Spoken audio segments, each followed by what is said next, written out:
Injabulo yodwa eqenjini le-I-Mamelodi Sundowns ngokunqoba isicoco se-DSTV Premiership sesizini ka-2022-2023. Kwabanye abadlali bekungokuqala benqoba isicoco se-DSTV naleliqembu, kanti abanye into esebeyijwayele. Kulo mdlalo kuhlonishwa bengumkhulumeli waleliqembu lase njengoba bekukhona nomndeni wakhe. If you want to win things, come this side.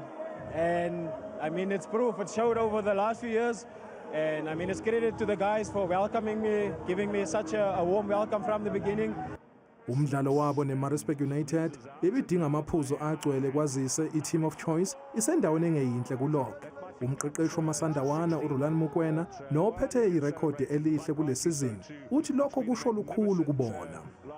Congratulations to the players because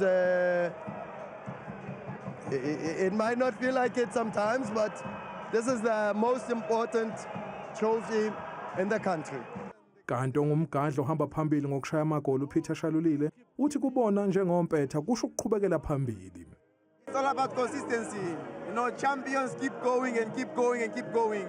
You know, it doesn't end. It only ends when you are done with football.